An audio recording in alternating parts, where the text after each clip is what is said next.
తెలుగు ప్రేక్షకులకు ప్రత్యేకంగా నా వందనాలు. నా పేరు శ్రీనివాస్, విజయవాడ నుంచి. ఈ వీడియో చేయటానికి ముఖ్య ఉద్దేశం ఏంటంటే, ప్రస్తుతం ఈ భూమి మీద భూప్రపంచం అంతటిలో కూడా జరుగుతున్నటువంటి పరిణామాలు మీతో పంచుకోవాలని భారంతో ఈ వీడియో చేస్తున్నాను. దయచేసి విలువైనటువంటి అమూల్యమైన సందేశాన్ని వినాలని మనవి చేస్తా ఉన్నాను.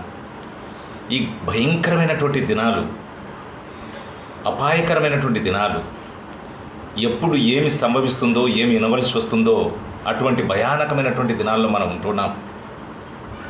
ప్రియమైనటువంటి నా సహోదర సహోదరులారా, అనేకమైనటువంటి వాటి కోసం మనం ఎంతో సమయం వెచ్చిస్తూ ఉన్నాం. అవి ఏమాత్రం మనకు ఉపయోగపడకపోగా నష్టాన్ని, కష్టాన్ని, అనారోగ్యాన్ని కలుగచేస్తూ ఉన్నాయి. శ్రేష్టమైనటువంటి దివ్య వాక్యాన్ని విని, దివ్య సందేశాన్ని విని బ్రతుకును మార్చుకోవడానికి దేవుడిచ్చే ఈ తరుణాన్ని ఈ వీడియో చూస్తున్నటువంటి వారు అందరూ సద్వినియోగం చేసుకుంటారని మనవి చేస్తున్నాను. చిన్న ప్రార్థనతో నా సందేశాన్ని ప్రారంభించాలని ఆశపడుతున్నాను. దయచేసి ఈ వీడియో చూస్తున్న వారు కూడా కొద్దిసేపు తలలోంచినట్లయితే ప్రార్థన చేద్దాం. సర్వసృష్టికి కారణభూతుడైనటువంటి మా ప్రియ పరలోకపు తండ్రి, నీ సర్వోన్నతమైనటువంటి, నీ సర్వశక్తి కలిగిన గొప్ప నామానికి, ఘనమైన నామానికి హృదయపూర్వకంగా వందనాలు, స్తుతులు, స్తోత్రాలు చెల్లిస్తున్నాం. అయ్యా, ఈ భూమిని, ఆకాశాన్ని నీ నోటి మాటతో సమస్తమును కలుగజేసి నీ స్వరూపమునందు మానవుని చేసి, ప్రభు, ఆ మానవునికి కావలసిన సమస్తమును ఈ భూమి మీద సమకూర్చి అతను నీ యొక్క నీతి మార్గంలో, సత్య మార్గంలో నడవాలని నీ స్వరూపమునందు చేసిన మనిషి ఈ దినాన ఎంతో చెడిపోయి, పాపములో పడిపోయి, నిన్ను ఎరగక, నీ జ్ఞానం లేక నశించిపోవచ్చుండగా, నీ ప్రియ కుమారుడు, మా ప్రభు రక్షకుడు యేసుక్రీస్తును మనుష్య కుమారుడిగా ఈ లోకానికి పంపి మానవ జాతి యావత్తు చేసిన పాపానికి పరిహారంగా శిలువలో ఆయన బలియాగం గావించడం ద్వారా శిలువ రక్తాన్ని ఆశ్రయించే ప్రతి వ్యక్తి రక్షించబడటానికి, నీతో సమాధానపడటానికి ఇచ్చిన శిలువ కార్యమును బట్టి నిన్ను స్తుతిస్తూ ఉన్నాను. ప్రియమైన తండ్రి, ఈ దినాన నాయన మా ప్రభువా, ఈ దినములలో ఎంతోమంది ప్రజలు దైవ జ్ఞానం లేక నశించిపోవచ్చుండగా నాకిచ్చిన ఈ భారాన్ని బట్టి నీకు వందనాలు చెల్లిస్తూ ఉన్నాను. అనేకులు ఈ వీడియో చూసి మీ సందేశాన్ని విని బ్రతుకును మార్చుకొని నిజదేవుడైన రక్షకుడైన నిన్ను తెలుసుకొని ఈ భయంకరమైన దినాలలో మారు మనసు పొంది క్రీస్తు రెండవ రాకడకై అనేకులు సిద్ధపడినట్లు నాయన ఈ యొక్క సందేశాన్ని అనేకులకు వినిపింప చేయమని, అనేకులకు ఆలోచింప చేయమని, ప్రతి వారి మనోనేత్రాలు వెలిగించి రక్షించమని, నీ శిలువ సాటున నన్ను మరుగుపరిచి బలమైన రీతిగా వాడుకోమని, మా ప్రభువును, ప్రియ రక్షకుడును, మా ప్రధాన యాజకుడు, మా మధ్యవర్తి, మా విజ్ఞాపనకర్త, మేఘారూఢుడుగా రానైన యేసుక్రీస్తు నామంలో ప్రార్థించి స్తుతించడిగి వేడుకుంటున్నాము తండ్రి, ఆమేన్. మరొకసారి మీకు అందరికీ నా వందనాలు. ఈ దినాల్లో మనం ఎక్కడ చూసినా కూడా ఈ భూప్రపంచంలో చైనా కానివ్వండి, గుజరాత్ కానివ్వండి, ఢిల్లీ కానివ్వండి, సౌదీ అరేబియా కానివ్వండి, మరి మన తెలుగు రాష్ట్రాలైన తెలంగాణ, ఆంధ్ర, కేరళ, వయనాడులో జరుగుతున్న ప్రకృతి బీభత్సవం, వరద, ఇవన్నీ కూడా మనం చూస్తూ ఉన్నాం. ఎప్పుడూ వర్షాలు లేనటువంటి మరి ఎడారి ప్రాంతమైన సౌదీ అరేబియాలో కలిగినటువంటి భయానకమైనటువంటి తుఫాన్లు, వరదలు, వర్షాల వల్ల ఎంత నష్టం జరిగిందో ప్రతి ఒక్కరికి తెలిసినటువంటి విషయం. ఈ మధ్య చైనాలో వచ్చినటువంటి భయానకమైనటువంటి తుఫానుకు ఎంత నష్టము జరిగిందో మీకు తెలుసు. మరొక తుఫాను ఇప్పుడు ప్రస్తుతం నేను వీడియో చేస్తున్నప్పుడు కూడా చైనాలో తుఫాను బీభత్సవానికి ఎంత నష్టం వాటిల్లుతుందో నేను చూస్తూ కూడా ఈ యొక్క వీడియో చేయడానికి సిద్ధపడుతూ వచ్చా. అలాగే ఆంధ్రాలో ఈ విధంగా మరి గుంటూరు, విజయవాడ వరదకి ఎంత నష్టపోయిందో, తెలంగాణలో ఖమ్మం ఎంత నష్టపోయిందో, కేరళలో వయనాడు వరదలకి ఎంత జన నష్టం జరిగిందో, ఎంత ప్రాణ నష్టం జరిగిందో, ఎంత మూగజీవాలు నష్టపోయాయో, రైతులు ఎంత నష్టపోయారో ఒకసారి మీరు ఆలోచించాలని నేను మనవి చేస్తా ఉన్నాను. ప్రియమైనటువంటి సహోదరుడు, అంతేకాదు కానీ ఇజ్రాయెల్ మరి అక్కడ గాజా ప్రాంతంలో జరుగుతున్న యుద్ధాలు కావచ్చు, రష్యా ఉక్రెయిన్ మధ్య జరుగుతున్నటువంటి యుద్ధాలు ఇవన్నీ కూడా మనం చూస్తూ ఉన్నాం. మాకు తెలుసు, నువ్వేం చెప్పాల్సిన అవసరం లేదు, నేను భావిస్తే నేనేం చెప్పలేను. కానీ అన్నింటి అంతము సమీపమైనదని పరిశుద్ధ గ్రంథమైన దేవుని బైబిలు సెలవిస్తూ ఉంది.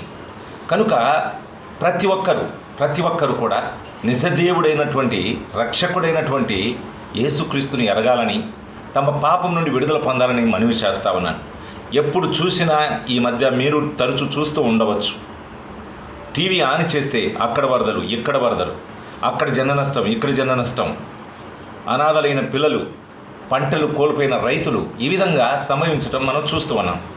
మనిషిగా జన్మించిన ప్రతి ఒక్కరం ఏదో ఒక రోజున చనిపోవలసిందే. కానీ మరి చనిపోయిన తర్వాత ఎక్కడికి పోతున్నామని మనిషి తెలుసుకోవటం లేదు. ఈ లోక సంబంధమైనటువంటి జ్ఞానం, టెక్నాలజీ విపరీతంగా పెరుగుతున్న ఈ తరుణంలో దైవ జ్ఞానం లేక తాత్కాలికమైనటువంటి ఈ భూ సంబంధమైన జీవితం కోసం మనిషి పడుతున్న ప్రయాస మరి అంతా ఇంత కాదు. బైబిల్ గ్రంథం సెలవిస్తూ ఉంది, ఒకడు లోకమునంతా సంపాదించుకొని చివరికి తన ప్రాణమును పోగొట్టుకుంటే ఏమి లాభము అని. నువ్వు ఇప్పుడే చనిపోతే, ఈ రాత్రికే వరదలు వచ్చి చనిపోతే, లేదా భూకంపం వచ్చి లేకపోతే సునామీ వచ్చి చనిపోతే, ఇన్నాళ్ళు నీలో ఉన్నటువంటి ఆత్మ ఎక్కడికి పోతుందని ఏ రోజన్నా ఆలోచించావా?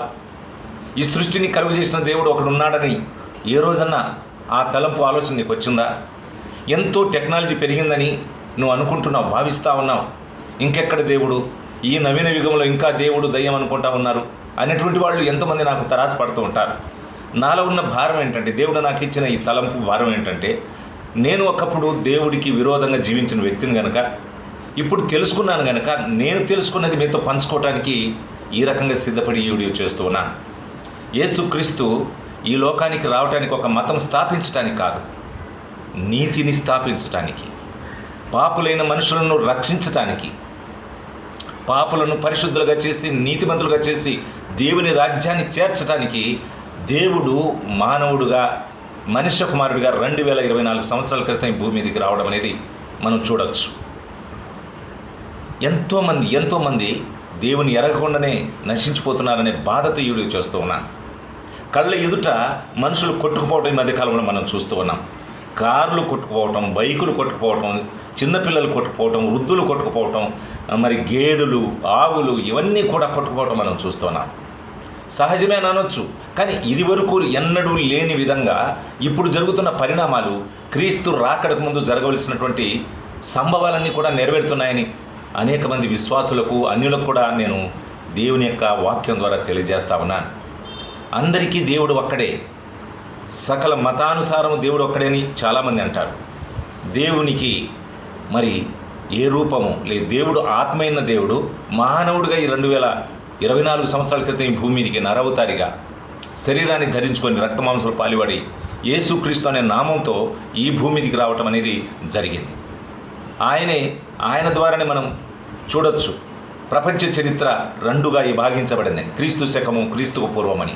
కానీ ఆ క్రీస్తు ఎవరో ఎరగకపోవటం, ఆ క్రీస్తుని గురించి చదువుతున్నారు, ఆ క్రీస్తుని గురించి క్రీస్తు శకం, క్రీస్తుకు పూర్వమని రాస్తూ ఉన్నారు. కానీ ఆ క్రీస్తు ఎవరై ఉన్నాడు, ఏమై ఉన్నాడు, ఎందుకు సిలువేశారు, ఎందుకు ఇదంతా జరిగింది, ఎన్నో అద్భుతాలు చేసినటువంటి ఆయన మరణించడం ఏంటి? ఆయన మరణాన్ని జయించలేడా? జయించడానికి కాదు, నీ నా స్థానంలో మన పాపాల కొరకు ఆయన మరణించాల్సి వచ్చింది. మరణించిన వాడు మరణించినట్టే అలాగే ఉంటే ఎవరు నమ్మేవాళ్ళం కాదు, నేను కూడా. కానీ మరణాన్ని జయించి తిరిగి ఆయన లేచాడు, మృత్యుంజుడై లేచాడు. నువ్వు చూసావా అని అనొచ్చు. కానీ ఎవరో చెబితే నేను నమ్మలేదు. కానీ దేవుడు నాకు బయలుపరిచిన వాస్తవాన్ని మీతో నేను వెల్లడి చేసుకుంటున్నాను. ప్రియమైన వర్లారా, ఎక్కడ చూసినా ప్రస్తుతం జరుగుతున్న పరిణామాలని ఒక్కసారి మీరు ఆలోచించాలని. మీరు ఏ స్థితిలో, ప్రయాణంలో ఉన్నారా, పొలంలో ఉన్నారా, డ్యూటీలో ఉన్నారా, ఫ్రెండ్స్తో మాట్లాడుతున్నారా, బంధువులతో కలిసి ముచ్చట్లాడుతూ ఉన్నారా, లేకపోతే కాలక్షేపంగా ఇతర వ్యాపకాల్లో ఉంటున్నారా, ఒకసారి ఆలోచించాలని నేను మనవి చేస్తా ఉన్నాను.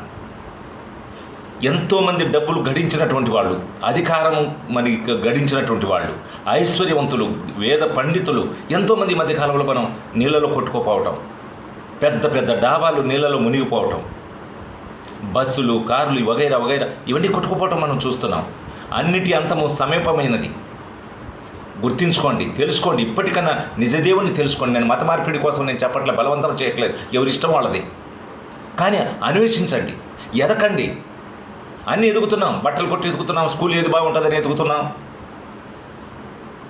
ఏ ఊరికి పోతే మనం మంచి వ్యాపారం బాగా జరుగుతుందని మనం చూస్తున్నాం, ఏ బిజినెస్ చేస్తే మనం కలిసి వస్తుందని మనం అన్నీ ఆలోచిస్తున్నాం. కానీ ఈ సృష్టించేసిన వాడు ఎవరు, మనం చనిపోతే ఎక్కడికి పోతాం, ఇవన్నీ ఎలాగ ఉనికిలోకి వచ్చాయి, ఇవన్నీ కూడా మనం ఆలోచించినప్పుడు, అన్వేషించినప్పుడు సత్యాన్ని మనం కనుగొనగలం.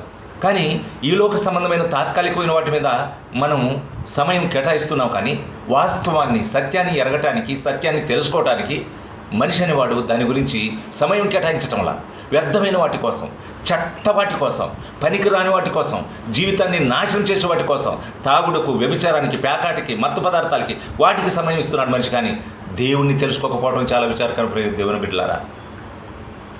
ఒకవేళ నువ్వు దేవుని తెలుసుకొని ఉంటే మంచిదే. రాకడ కొరకు సిద్ధపాటు కలిగి ఉన్నావా?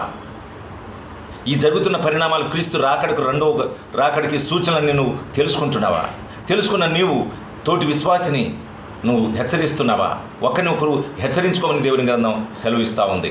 ప్రియమైనవారా, గమనించండి. ఇక్కడ మనం చూస్తే ఆదికాండము 6వ అధ్యాయము 5-6 వచనాల్లో చూడండి. ఆదికాండము 6వ అధ్యాయము 5-6 వచనాల్లో చూడండి.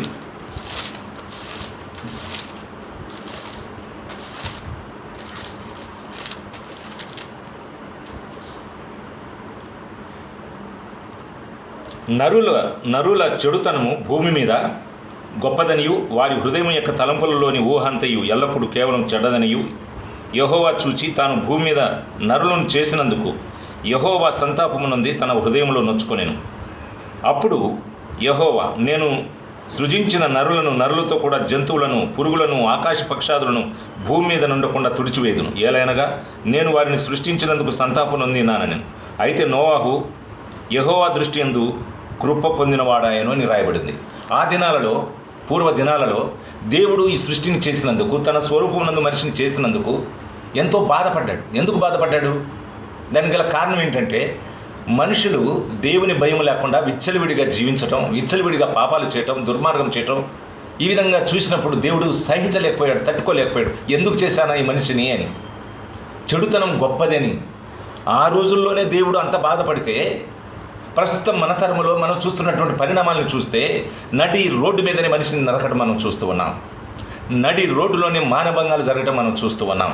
ఈ మధ్యనే కలకత్తాలో ఒక డాక్టర్ని ఏ విధంగా మృగాలు మానభంగం చేసి క్రూరాతి క్రూరంగా హింసించి చంపారో కూడా జగమెరిగిన సత్యమని మీతో నేను పంచుకుంటూ ఉన్నాను.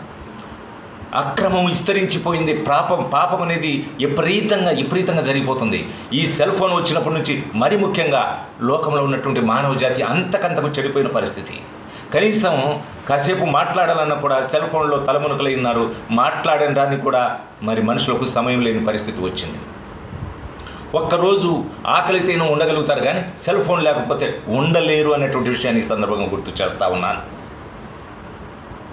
ఎన్ని భయంకరమైనటువంటి ఈ లోకంలో జరుగుతున్నటువంటి మత్తు పదార్థాలు, నరహత్యలు, వ్యభిచారం, దొంగతనం, అక్రమ రవాణా, ఇవన్నీ కూడా చూస్తూ ఉన్నప్పుడు దేవుడు ఎలా సహిస్తాడండి? ఎందుకు వస్తున్నాయి ఈ వరదలు? దేవుని యొక్క ఉగ్రత. ఇది వాస్తవంగా చెప్తున్నాను, నన్ను పిచ్చివాడుగా భావించవచ్చు మీరు. ఎందుకంటే దేవుని గ్రంథమైన బైబిల్ చెప్తుంది, సిలువను గుర్చిన వార్త నశించుచున్న వారికి వెరితనం, కానీ రక్షించబడుతున్న వారికి మాత్రం ఇది దేవుని శక్తి అనేటువంటి విషయాన్ని ఈ సందర్భం గుర్తు చేస్తూ ఉన్నాను. ఎందుకు ఈ విధంగా వరదలు వస్తున్నాయి? ఎందుకు ఇలాంటి సునామీ వస్తుంది? ఎందుకు ఇలాంటి కరోనా వస్తుంది? ఎందుకు మంకీ పాక్స్ వస్తుంది? ఎందుకు చికెన్ గున్యా వస్తుంది? ఎందుకు ఎయిడ్స్ అనే వ్యాధి విచ్చలవిడిగా ఉంది? పాపము విస్తరించింది, అక్రమము విస్తరించింది, విపరీతమైన దుర్మార్గం, దుష్టత్వం, అధికారం కోసం రాజకీయ నాయకులు చేసేటువంటి అబద్ధ హామీలు, కుట్రలు, కుతంత్రాలు, ఇవన్నీ మనం చూస్తున్నాం. అడ్డగోలు జీవితం, భయం లేదు, భక్తి లేదు, నిజమైనటువంటి దైవ జ్ఞానం లేదు. ఒకసారి ఆలోచించండి, దేవుడు ఎంతకాలం భరించగలుగుతాడు, ఎంతకాలం సహించగలుగుతాడు? ఆలోచించాలని నేను మనవి చేస్తా ఉన్నాను. ఈ భారాన్ని మీతో నేను పంచుకుంటున్నాను. ఎక్కడన్నా మంచి అనేది కనబడుతుందా? దుర్మార్గం, దుష్టత్వం, అక్రమం, అసూయ, ఈర్ష్య, ద్వేషం, లంచగొండితనం, మోసం, క్రూరత్వం, హింస రోజు రోజుకి పెరుగుతున్నటువంటి ఇవన్నీ కూడా ఈ భూమి మీద జరుగుతున్నటువంటి, చూడండి ఎందుకు వచ్చిందండి? ప్రపంచ చరిత్రలో కని విని వెరగని రీతిలో కరోనా వచ్చి కోట్లాది మంది చనిపోయారు. ఎన్నో కుటుంబాలు అనాథలైపోయాయి. కుటుంబాలే మరి లెక్క లేకుండా ఎంతోమంది చనిపోవడం మనం చూస్తున్నాం. కరోనా టైంలో తిండి లేక ఇంటికే పరిమితమైన వారు, ఆకలితో చచ్చిపోయిన వారు, బయటికి వెళ్ళాలంటే భయం, బయటికి వెళ్ళి ఇంటికి తిరిగి రావాలంటే భయం, తుమ్మితే భయం, దగ్గితే భయం. ఇలాంటి జీవితాలు మనం అనుభవిస్తూ ఉన్నాం. అదిగో అక్కడ వచ్చింది వరద, ఇదిగో ఇక్కడ వచ్చింది వరద, వాళ్ళు కొట్టుకుపోయారు, వీళ్ళు కొట్టుకుపోయారు, పొలమంతా పాడైపోయింది. మనం చర్చించుకుంటున్నాం రేపు ఏం జరుగుతుందో, ఏ దినమున ఏమి సంభవించునో, నీ జీవం ఏ పాటిది, ఇంతలో కనబడి అంతలో మాయమైపోయే నీటి బడుగ వంటిది కాదా? దేవుని వాక్యం సెలవిచ్చిన మాట, నా సొంత మాట కాదు. రేపు వ్యాపారం చేద్దాం, రేపు ఆ ఊరికి పోదాం అనుకుంటాం, ఈ రాత్రికి ఏం జరుగుతుందో తెలియదు. ఇప్పుడన్నా తెలుసుకోండి, యేసుక్రీస్తు ఒక మతం కాదు, యేసుక్రీస్తు అందరికీ ప్రభువు. యేసుక్రీస్తు ప్రభువు ఈ లోకానికి రావడానికి గల కారణం ఏంటంటే నిన్ను నన్ను రక్షించడానికి, పాపం నుండి, దుష్టత్వం నుండి, దుర్మార్గం నుంచి మనల్ని పవిత్రులుగా చేసి తన రక్తంతో కడిగి నీతిమంతులుగా చేయటానికి, నిత్య జీవం ఇవ్వటానికి వచ్చాడు. మతం స్థాపించడానికి కాదు, మార్గం చూపటానికి. మతంలో అనేకమైన ఆచారాలు ఉంటాయి. క్రిస్టియానిటీలో అంటే విశ్వాస జీవితంలో, క్రీస్తునందు విశ్వాసంలో ఆచారాలకు ప్రాధాన్యత లేదు. ఆత్మశుద్ధి కలిగి జీవించడానికే దేవుడు కోరుకుంటున్నాడు. ప్రియమైన వారలారా, ఈ వీడియో తిలకిస్తున్నటువంటి నా ప్రియ సహోదరుడా, సహోదరి, నువ్వు ఎవరైనా కావచ్చు, నువ్వు ఏ కులమైన, ఏ మతమైనా కావచ్చు, ఏ దేశమైనా కావచ్చు, నీ స్త్రీ కావచ్చు, పురుషుడు కావచ్చు, చిన్నలు కావచ్చు, పెద్దలు కావచ్చు, యవనస్తులు కావచ్చు, ఆలోచించండి. మనుషులు ఎందుకు నశించిపోతున్నారంటే దైవ జ్ఞానం లేదు. ఈ లోక సంబంధమైన జ్ఞానం కావలసినంత ఉంది. పెద్ద పెద్ద చదువులు చదువుతున్నారు. MCom, BCom, BTech, MTech, gold medallist, MBBS, MS, MD. ఒకటేమిటి, కావలసినంత ఎంతో టెక్నాలజీ. ఎలన్ మాస్క్ కనిపెట్టినటువంటి కారు, మనిషి లేకుండా మరి తనంతగా తాను పోయే కారు. ఈ టెక్నాలజీ పెరిగింది, కాదని చెప్పట్లేదు. కానీ ఈ సృష్టి ఎలా ఉనికిలోకి వచ్చింది? ఈ మానవుని ఎవడు చేశాడు? చనిపోయిన తర్వాత జరిగే పరిణామాలు ఎలా ఉంటాయి? ఈ కులం ఎక్కడి నుంచి వచ్చింది? ఈ మతం అనేది ఎక్కడి నుంచి వచ్చింది? ఒక్కసారి మీరు ఆలోచించాలని నేను మనవి చేస్తా ఉన్నాను. ఎంతో బాధ తప్త ఉద్దేశంతో నేను ఈ వీడియో చేస్తూ ఉన్నాను. ఎక్కడ చూసినా వరదలు, ఎక్కడ చూసినా భూకంపాలు, ఎక్కడ చూసినా మరి కరువులు. ఇవన్నీ కూడా చూస్తూ ఉన్నప్పుడు వీడియో చేయాలనే ఒక తలంపుతో, భారంతో వీడియో చేస్తూ ఉన్నాను. దేవుడిచ్చిన ప్రేరేపణను బట్టి. ఇప్పుడన్నా తెలుసుకో, సత్యమును తెలుసుకో, నిజాన్ని తెలుసుకో. నిజమైన దేవుడు అనేవాడు పరిశుద్ధుడు. పాపం చేసేవాడు ఎప్పటికీ దేవుడు కాడు. కాబట్టి కామ, క్రోధ, మద, మత్సరం లేనివాడే దేవుడు. ఆ దేవుడే తన మహిమను విడిచిపెట్టి మానవ రూపాన్ని ధరించుకొని యేసుక్రీస్తు అనే నామంతో ఈ లోకానికి రావడం జరిగింది. ఆయన యేసుక్రీస్తు. ఆయన ద్వారానే మనిషికి పాప క్షమాపణ. ఎందుకంటే నీ కోసం, నా కోసం ఆయన సిలువలో చిందించిన పవిత్ర రక్తం ద్వారానే నీకు నాకు పాప క్షమాపణ, శుద్ధీకరణ, నిత్య జీవానికి ప్రాప్తం కలుగుతుంది. అంతేకాని ఆచారాలు నిత్య జీవానికి ఇవ్వవు. కాబట్టి ఎలాంటి స్థితిలోనూ ఉన్నావు, ఇప్పటికీ ఎలాంటి దుర్మార్గతలోనూ ఉన్నావు, ఎలాంటి చెడు వ్యసనాల్లోనూ ఉంటున్నావు, ఎలాంటి జీవన విధానాన్ని నువ్వు కొనసాగిస్తున్నావు, ఇప్పటికన్నా ఆలోచించుకో. ఎందుకంటే ఈ లోకము దాని ఆశ గతించిపోతున్నది. కనుక ఈ లోకము దాని ఆశ గతించిపోతూ ఉంది. ప్రపంచమంతా కూడా ఏదో ఒకటి మరి పరిణామాలు సంభవించడం భయంకరంగా, ఇదివరకు ఎన్నడూ లేని నష్టాలు, విపరీతమైన ధోరణులు. మేడారంలో మనం చూస్తూ ఉన్నాం. అడవి అంతా ఏ విధంగా, చెట్లు ఏ విధంగా టోరండ్రో వచ్చే విధంగా పడిపోయిందో మనం చూస్తూ ఉన్నాం. కాబట్టి ప్రియమైన వారలారా, ఈ వీడియో తిలకిస్తున్నటువంటి నా ప్రియ సహోదర, సహోదరుడా, ఇప్పటికైనా నిజదేవుడైన యేసుక్రీస్తుని, రక్షకుడైన యేసుక్రీస్తుని తెలుసుకో. రేపేం సంభవిస్తుందో తెలియని పరిస్థితుల్లో మనం ఉన్నాం. నువ్వు సంపాదించిన సంపాదన నీ వెనకమడి రాదు, నీ జ్ఞానం నీ వెనకమడి రాదు, నీ మిద్దెలు మేడలు నీ వెనకమడి రావు, నీ పొలాలు, నీ ప్లాట్లు, నీ కార్లు, నీ చదువు, నీ డబ్బు, నీ నగలు నీతో రావు. ఎప్పుడన్నా తెలుసుకో. ఇకనైనా మేలుకో. క్రీస్తుని యేసుని నమ్ముకొని నిత్య జీవాన్ని పొందుకో. దేవుడి మాటలు దీవించునుగాక. చిన్న ప్రార్థన. మా ప్రియమైన పరలోకపు తండ్రి, ఇంతవరకు అనేకులకు ఈ సందేశం వినిపించడానికి నన్ను వాడుకున్న విధానాన్ని బట్టి నీకు వందనాలు, స్తోత్రాలు చెల్లిస్తున్నాం. ఎందరైతే ప్రభువా ఈ యొక్క వీడియో చూడబోతున్నారో, చూస్తూ ఉన్నారో, వారు నిజదేవుడవైన నిన్ను, రక్షకుడవైన నిన్ను తెలుసుకొని తమ పాపాలు మీ ఎదుట ఒప్పుకొని విడిచిపెట్టి నూతన జీవం పొందుకోవటానికి, నిత్య జీవానికి పాత్రలు అవ్వటానికి, నీ రాజ్యం చేరుకోవటానికి సహాయం చేయండి. ఎంతో భయంకరమైన దినాల్లో ఉన్నామని మీ వాక్యం ద్వారా నాయనా ప్రభ మీరు హెచ్చరించిన విధానమును బట్టి మీకు వందనాలు. ఇప్పుడన్నా తెలుసుకొని మేము మేలుకొని ప్రభా రాకడ కొరకైన సిద్ధపాటు కలిగి ఉన్నట్లు, ఇతరులను మేము సిద్ధపరచున్నట్లు సహాయం చేయండి. యేసుక్రీస్తు ప్రభుల వారి సర్వోన్నతమైన సజీవమైన శక్తివంతమైన నామములో అత్యంత వినయంతో ప్రార్థించి స్తుతించి అడిగి వేడుకుంటున్నాము తండ్రి. ఆమేన్.